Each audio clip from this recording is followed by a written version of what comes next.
ሰላም ጤና ይስጥልኝ የተወደዳችሁ የሶሎዳ ሚዲያ አድማጭ ተመልካቾቻችን እንዴት ቆያችሁ? በሀገርም ከሀገር ውጭም የምትገኙ የተለያዩ ድርጅት ባለቤቶች 167,000 ተከታይ ባለው የፌስቡክ ገጻችን እንዲሁም በሶሎዳ ሚዲያ የዩቲዩብ ቻናላችን ምርትና አገልግሎቶቻችሁን ማስተዋወቅ እንደምትችሉ ስንገልጽ በታላቅ ደስታ ነው። ምርትና አገልግሎቶቻችሁን ማስተዋወቅ የምትፈልጉ ድርጅቶች በ0910 70 57 77 የዋትስአፕ ቁጥራችን እኛን ማግኘት ትችላላችሁ እያልኩኝ ለዕለቱ ወደ እናንተ ለማቅረብ ወዳዘጋጀናቸው መረጃዎች እሻገራለሁኝ። መልካም ቆይታ። በሁለት መንግስታዊ ዘርፍ ደሞዝ ሲቀበል የነበረ የትግራይ ክልል ትምህርት ቢሮ ኃላፊ ከዩኒቨርሲቲው የሚሰጠው ደሞዝ እንዲቋረጥ ውሳኔ ተላለፈ። የኢፌድሪ ትምህርት ሚኒስቴር መጋቢት 9 2018 ዓ.ም ለመቀሌ ዩኒቨርሲቲ በጻፈው ደብዳቤ የትግራይ ክልል ትምህርት ቢሮ ኃላፊ የሆኑት ዶክተር ኪሮስ ጉሽ ከታህሳስ 21 ቀን 2018 ዓ.ም ጀምሮ መቀሌ ዩኒቨርሲቲ ዶክተር ኪሮስ ጉሽ የተባባሪ ፕሮፌሰር ደሞዝ እያገኙ ከአክሱም ዩኒቨርሲቲ ወደ መቀሌ ዩኒቨርሲቲ ተዘዋውረው እንዲሰሩ በሚል የጻፈው ደብዳቤ አግባብ አለመሆኑ ተጠቅሶ በደረሰኝ ጥቆማ መነሻ ከመቀሌ ዩኒቨርሲቲ አመራር ጋር ባደረኩት ውይይት የዝውውር ደብዳቤውን ዩኒቨርሲቲው መጻፉን አረጋግጫለሁ ሲል አስታውቋል። በመሰረቱ ዶክተር ኪሮስ ጉሽ ያለ ክፍያ ፍቃድ ከአክሱም ዩኒቨርሲቲ ወስደው ሙሉ ጊዜ የክልሉ ትምህርት ቢሮ ኃላፊ ሆነው እያገለገሉ ያሉ መሆኑ እየታወቀ መቀሌ ዩኒቨርሲቲ በደብዳቤው ላይ የተባባሪ ፕሮፌሰር ደሞዝ እያገኙ እንዲሰሩ ተብሎ የጻፈው ደብዳቤ አግባብነት የለውም ሲልም ትምህርት ሚኒስቴር አሳስበዋል። የኢፌድሪ ትምህርት ሚኒስቴር እንደገለጸው ያለ ክፍያ ፍቃድ ወስደው ከፍተኛ የመንግስት ኃላፊነት ስራ ላይ ያሉትን ሰው አክሱም ዩኒቨርሲቲ ስራ ላይ እንዳሉ ተደርጎ ወደ ዩኒቨርሲቲያችሁ ዝውውር ማድረጉ ከሰራተኛ አስተዳደር ደንብ አንጻር ትክክል ካለመሆኑም በላይ ኃላፊው ሲያገለግል የነበረው የአክሱም ዩኒቨርሲቲ አገልግሎታቸውን አይቶ የሰጣቸው ፍቃድ ወደ መቀሌ ዩኒቨርሲቲ ተዛውሮላቸው ፍቃድ ላይ የሚሆንበት አሰራርም ግልጽነት የጎደለው አካሄድ ነው ሲልም መቀሌ ዩኒቨርሲቲን ወቅሷል።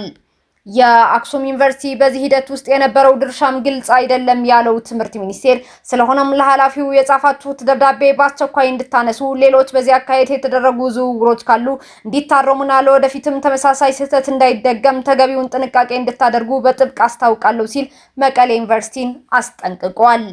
ዶክተር ኪሮስ ጉሽ ከዩኒቨርሲቲ አስተማሪነት ከወጣ በርካታ ዓመታትን ቢያስቆጥርም በዩኒቨርሲቲ መምህርነት እንዳለ ባስጻፈው ደብዳቤ ከሁለት መንግስታዊ ቢሮዎች ሁለት ደሞዝ ሲቀበል ዓመታትም ቆይቷል። ኢትዮጵያ የባህር በር ማጣቷ ያስቆጫል ሲሉ ኢንጂነር ብሩክ ሽመልስ ገለጹ።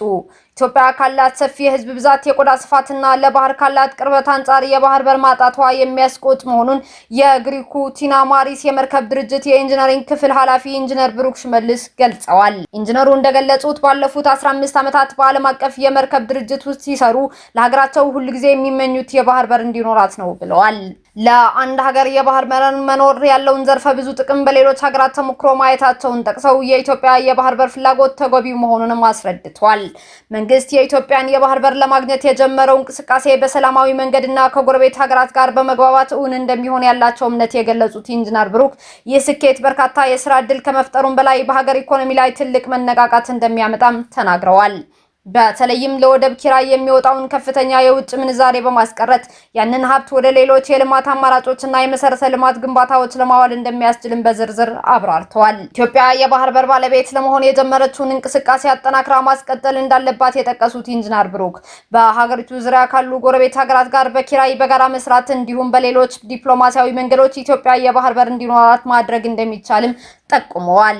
ይህም ለቀጠናዊ ትስስርና ለጋራ ብልጽግና ፋይዳው የላቀ መሆኑንም አመላክቷል። መረጃው የጋዜጣ ፕላስ ነው። የኒያንሌ ፓልም ሎጅ ለአፋር ህዝብ የተሰጠ ትልቅ ክብር ነው ሲሉ ርዕሰ መስተዳድር አወል አርባ ገለጹ። የኒያንሌ ፓልም ሎጅ ለአፋር ህዝብ የተሰጠ ትልቅ ክብር ነው ሲሉ የክልሉ ርዕሰ መስተዳድር አወል አርባ ገልጸዋል። የኢፌድሪ ጠቅላይ ሚኒስትር ዶክተር አብይ አህመድ ትናንትና በፍራፍሬና በደን ዛፎች የተከበበውን የኒያንሌ ፓልም ሎጅ መርቀው ስራ አስጀምረዋል። የአፋር ክልል ርዕሰ መስተዳድር አቶ አወል አርባ በምርቃቱ ወቅት ባደረጉት ንግግር አፋር የሰው ዘር መነሻ በተፈጥሮ ሀብት የታደለችና በርካታ ቱሪስቶችን በመሳብ የሚታወቅ ክልል መሆኑን አመላክተዋል። የኒያንሌ ፓልም ሎጅ ለአፋር የተሰጠ ትልቅ ክብር መሆኑን ገልጸው ህዝቡም ትርፍና ጥቅም የሚያገኝበት ነው ብለዋል። አቶ አወል አርባ ጠቅላይ ሚኒስትር ዶክተር አብይ አህመድ ለፕሮጀክቱ እውን መሆን ላደረጉት ድጋፍና ጥረት ርዕሰ መስተዳድሩ ምስጋናቸውን አቅርበዋል። እንግዳ ተቀባዩ የአፋር ህዝብ የኒያንሌ ፓልም ሎጅ ለመጠበቅ በመጠበቅ ለማቆየትና ቱሪስት ለመሳብ ይሰራልም ነው ያሉት አቶ አወል አርባ። የአፋር ክልል ሰመራ አቅራቢያ በሚገኘው በውሃ ሀብት የታደለ ስፍራን ጨምሮ የተለያዩ የቱሪስት መዳረሻዎችን ለማልማት እንደሚሰራም አመላክተዋል።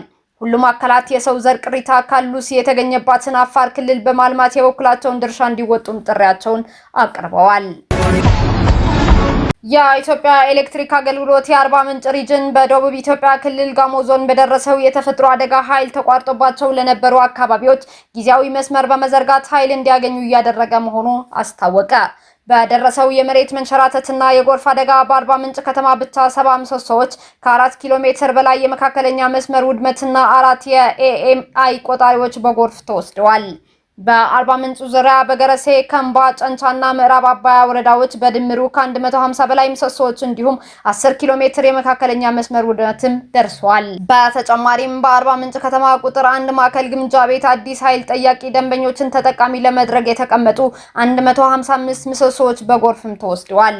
የአርባ ምንጭ ሪጅን የአገልግሎት መስጫ ማዕከላት የቴክኒክ ሰራተኞችና የሪጅኑ ሰራተኞች በመረባረብ የመልሶ ግንባታ ስራዎች እያከናወኑ ይገኛሉ ብሏል። የኢትዮጵያ ኤሌክትሪክ አገልግሎት ሪጅኑ በዞን አደጋው በደረሰባቸው አካባቢዎች ለነበሩ የጤና ተቋማት፣ ትምህርት ቤቶች፣ የመስተዳድር ቢሮዎችና ሌሎችም ቁልፍ ደንበኞች ኃይል ለመስጠት ከፍተኛ ርብርብ እያደረገ ነው ብሏል። ቤታቸው በጎርፍ ከተወሰደባቸው ደንበኞች ውጭ ያሉት የአርባ ምንጭ፣ የገረሴ፣ የከምባ፣ የጨንቻና የምዕራብ አባያ ነዋሪዎች ሙሉ በሙሉ በሚባል ደረጃ የኤሌክትሪክ ኃይል እንዲያገኙ ተደርጓል ሲልም የኢትዮጵያ ኤሌክትሪክ አገልግሎት አስታውቋል። በደቡብ ኢትዮጵያ ክልል በጋሞ ዞን በተለያዩ አካባቢዎች በተከሰተው የመሬት መንሸራተትና የጎርፍ አደጋ የሰው ሕይወት ህልፈትና ንብረት ውድመት መድረሱ ይታወሳል። የሊባኖስ ጠቅላይ ሚኒስትር ናዋፍ ሰላም ከአል አረቢያ ጋር ባደረጉት ቃለ ምልልስ የኢራን አብዮታዊ ዘብ አባላት በሊባኖስ ምድር ላይ ሆነው የሄዝቦላህን ወታደራዊ ኦፕሬሽኖች በቀጥታ እየመሩ መሆናቸው በይፋ አስታወቁ። ጠቅላይ ሚኒስትሩ ሄዝቦላህ የሊባኖስን ጥቅም ከግምት ሳያስገባ ሀገሪቱን ወደ ማትፈልገው ጦርነት ውስጥ በመክተት ወቅሰዋል። ይህ ጦርነት የተጀመረው የኢራኑን የበላይ መሪ አልካሚኒን ግድያ ለመበቀል ታስቦ የተሰነዘረ በመሆኑ ጦርነቱ በሊባኖስ ላይ የተጫነ እንጂ የሊባኖስ ፍላጎት እንዳልሆነ ጠቅላይ ሚኒስትሩ በምሬት ገልጸዋል። እንደ ጠቅላይ ሚኒስትር ናዋፍ ሰላም ገለጻ የኢራን አብዮታዊ ዘብ አባላት በሐሰተኛ ፓስፖርት በህገወጥ መንገድ ወደ ሊባኖስ በመግባት ወታደራዊ ስምሪቶች እያቀናጁ ይገኛሉ ብለዋል። በቅርቡ በቆጵሮስ በሚገኝ የብሪታንያ ጦር ሰፈር ላይ የተፈጸመውን የድሮን ጥቃት እንደምሳሌ በመጥቀስ ድርጊቱ የተፈጸመው በሊባኖስ በሚገኙ የኢራን መኮንኖች መሪነት መሆኑን አረጋግጠዋል። ምንም እንኳን ቆጵሮስ ጥቃቱ በሊባኖስ በሚገኘው ሄዝቦላህ መፈጸሙን ብታምንም ጠቅላይ ሚኒስትሩ ግን የኢራን ቀጥተኛ እጅ እንዳለበት በዝርዝር አስረድተዋል። ይህንን ተከትሎ የሊባኖስ መንግስት ታሪካዊ የተባለ ውሳኔ ማሳለፉን ሰላም አስታውቋል። መንግስታቸው ማንኛውም የኢራን አብዮታዊ ዘብ እንቅስቃሴ በሊባኖስ ግዛት ውስጥ እንዳይኖር እያገደ ሲሆን የሄዝቦላህ ወታደራዊ ኦፕሬሽኖችም እንዲቆሙ ትዕዛዝ አስተላልፈዋል። በተጨማሪም ቡድኑ ትጥቁን ለመንግስት እንዲያስረክብ ጥሪ ያቀረቡ ሲሆን መንግስት እነዚህ ውሳኔዎች ተግባራዊ ለማድረግ ቁርጠኛ መሆኑን ጠቅላይ ሚኒስትሩ አክለው ገልጸዋል። በተያያዘ ዜና የእስራኤል መከላከያ ሰራዊት ከኢራንና ከሊባኖሱ ሄዝቦላህ ጋር በሚደረገው ጦርነት የበርካታ ሳምንታት ውጊያ ይቀረናል ብለዋል። የጦሩ ቃል አቀባይ ብርጋዴር ጀነራል ኤፊ ዴፍሪን በሰጡት ጋዜጣዊ መግለጫ ኢራንና ሄዝቦላህ ላይ ተጨማሪ በርካታ ሳምንታት ውጊያ እንደምንጋፈጥ እንጠብቃለን ብለዋል። የመከላከያ ሰራዊቱ ዋና አዛዥ ኢያል ዛሚር እስራኤል ሄዝቦላህ ላይ የምታካሄደው ዘመቻ እንዲራዘም የሚያደርግ እቅድ እንዳጸደቁም ተገልጿል። ዋና አዛዡ ሄዝቦላህ ላይ የተከፈተው ዘመቻ ገና መጀመሩ ነው፣ በኢራን ዘመቻ መጨረሻ ሄዝቦላህ ብቻውንና ተነጥሎ ይቀራል ብለዋል። ሄዝቦላህ ላይ የተከፈተው ዘመቻ የተራዘመ ነው፣ ለዚህም ተዘጋጅተናል ሲሉ አክለዋል። አሁን በጸደቀው እቅድ መሰረት የእስራኤል ጦር ወደ ሊባኖስ ገብቶ የከፈተውን ውስን ኢላማ ያለው የምድር ዘመቻና ጥቃቶች ለማሳደግም መዘጋጀቱ ዛሚር ጠቅሰዋል። ስጋቶቹ ከድንበር ተገፍተው እስከሚርቁ ድረስ አናቆምም፣ ለሰሜን እስራኤል ነዋሪዎች የረጅም ጊዜ ደህንነት ይረጋገጣል ሲሉም ተደምጠዋል። ይህ እቅድ መጽደቁ የተሰማው እስራኤል ሊባኖስ ላይ መጠነ ሰፊ ወረራ ትፈጽማለች የሚል ስጋት ባየለበት በዚህ ወቅት ነው። አሜሪካና እስራኤል ላይ ጦርነት መክፈታቸውን ተከትሎ የቴህራን አጋር የሆነው ሄዝቦላህ እስራኤል ላይ ሮኬቶችን ተኩሷል። እስራኤል ይህንን ተከትሎ ሊባኖስ ውስጥ በከፈተችው ጥቃት ከ1000 በላይ ሰዎች መገደላቸው የሀገሪቱ ጤና ሚኒስቴር አስታውቋል። ከዚህ ውስጥ 118 ህጻናትና 40 የጤና ሰራተኞችም ይገኙበታል ተብሏል። መረጃው የቢቢሲ ነው። እስካሁን አብራችሁን ከኛ ጋር ስለነበራችሁ እያመሰገንኩኝ በሌሎች መረጃዎች እስክንመለስ እንደተለመደው የሶሎዳ ሚዲያ ቤተሰብ በመሆን ላይክ፣ ሼር፣ ሰብስክራይብ ማድረጋችሁን አትርሱ። አዳዲስ ትኩስና ወቅታዊ መረጃዎቻችን በቶሎ እንዲደርሷችሁ የደወል ምልክቷን ይጫኑ። ስኬት፣ ድልና ሰላም ለኢትዮጵያውያን። ሶሎዳ ሚዲያ